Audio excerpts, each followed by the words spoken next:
Hi guys, how are we? We're still here, we're still alive for now. Shouldn't laugh really, should we? It's not very good, is it? It's all they've had horses through here, look. You see the horse jobbies, look. Hooves, not horse jobbies. That would be the other end, wouldn't it? Horse jobbies. Yeah, how are we doing guys, alright? I see more cases being confirmed over here in the UK as well, every day. I'm trying not to worry about it, really. I think it's a silly thing to worry about. It's like worrying about flu, isn't it? You know, you just there's multiple strains of flu, but they just call it flu, don't they? Or influenza, which is what COVID-19 is as well. It's another strain of flu. But Chinese scientists today, I'll put a thing on the screen. Chinese scientists today have claimed that the COVID-19 virus has probably genetically mutated to two variants now. There's an S-CoV and an L-CoV. They believe the L-CoV to be more dangerous, featuring higher transmobility and infecting more harm to human respiratory system. Yeah, so there you go. And that's today. That's what day is it today? That's Wednesday. That was released. News released this morning. So there's two strains of it. A more deadly version one than the other. So I guess keep washing your hands. And to be honest, I think if it's me, I would suggest reducing contact with things, not necessarily so much people, but you know, if people have got bugs, I think one of the worst places you can go, public places, obviously after a doctor's surgery, because you're going to get people coughing and sneezing all over the place, but one of the next worst places is the supermarket. I wouldn't go in the supermarket because people go cough into their hand, then they go into the supermarket, pick up items off the shelf, look at them, no, that isn't what I want, put it back on the shelf, and then the next person that comes along behind picks up said product, and then they got germs all over themselves. So I guess if you have to go, but maybe carry some hand sanitizer in your car, or just keep your hands away from your face, basically. You know, do what they're advising, and basically stay clean as much as you can and keep things away from your face. That's about the only advice I think I could probably give, as I'm obviously not an expert.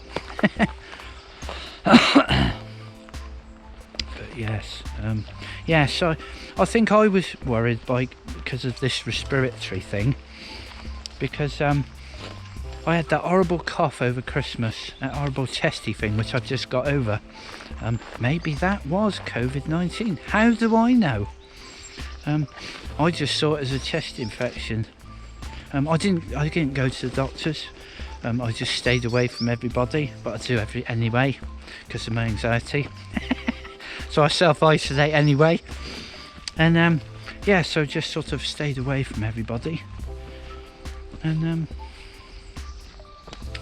I mean, that was back in January. That's before they even said anything about it, really. So maybe I had it already, I don't know, but I definitely had I was very chesty and I didn't like it at all, and but then I didn't get the shortness in breath that they've suggested, because they suggest there's a shortness of breath, don't they? People have trouble breathing, apparently. So I'm still a bit sort of just coffee now, from still from before. Not like I was before.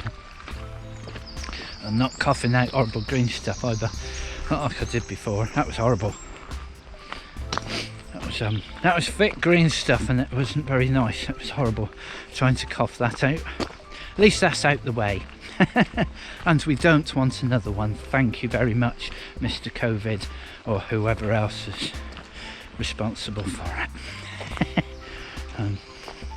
Yes, yes, I think it's going to. I did read some other information as well, that there was apparently they tried some asthma medication for some people, and that seemed to be working quite well. So I don't know what that's about. I guess that's a kind of anti-inflammatory thing, isn't it? The asthma medication. Because I do take that as well sometimes, mostly in the summer months, because I tend to get asthma when I get hay fever. Hay fever triggers asthma for me, so I get very chesty. I get very tight chest when I'm in the summer months, and I can't breathe very well, and I have to use asthma medication. But only when I get hay fever, which is a bit odd. I don't get it the rest of the year. The rest of the time I'm fine. It's just solely when I get hay fever, or that time of year, you know, sort of between July and August, I guess. Really, it's the worst time for me. But, yeah. So yeah. What else were we going to say? I can't remember now. Yes, I meant to mention that though. Like I said, they were saying about the two strains that were identified. So I just thought I'd keep you guys informed, because I know they don't really put much information up about things. It's not the thing to panic people. You know, I just think I think panicking is people overreacting, isn't it? But the thing is, it's like, well, do you want to be informed? Do you want to know information? Or did you want to find out at the last minute when it's too late and you can't do anything about it? Do you know what I mean? So I think they've got a tendency to want to not tell people things. I mean, to be honest, I personally think that the COVID thing is going to go a lot faster and more widespread than they're letting on. I don't believe they would put actions in place. The government put actions in place unless it was going to get far worse, and I think they've already predicted it's going to get far worse. I think they know the NHS isn't going to cope. You know, if people have breathing problems, and they're going to need ventilators and stuff like that to be able to breathe for them, which some patients are, obviously a very small percentage. But you know, there's obviously people on these machines already, and then they're going to need more people. So I think they've grossly underestimated, but I don't know. But I saw a clip, I'll stick it on the screen now. I saw a clip come up on Twitter feed yesterday of Mr. Johnson being interviewed about the COVID-19 outbreak and their responses, government's responses to it all and everything. And one of the journalists asked him about, will the NHS cope and all that, and as far as I can make out, his face to believe that the NHS will be able to cope seamlessly when we all know the pressures this system is under. Can you give us an idea of what will not happen in the NHS? What operations will not happen? His face basically said, you've got no chance. You know, you've got no hope. There's no way that the NHS is going to cope with all this. I mean, what they really need is the private sector to bump up, don't they? Because this is people's health. It's not about fucking money.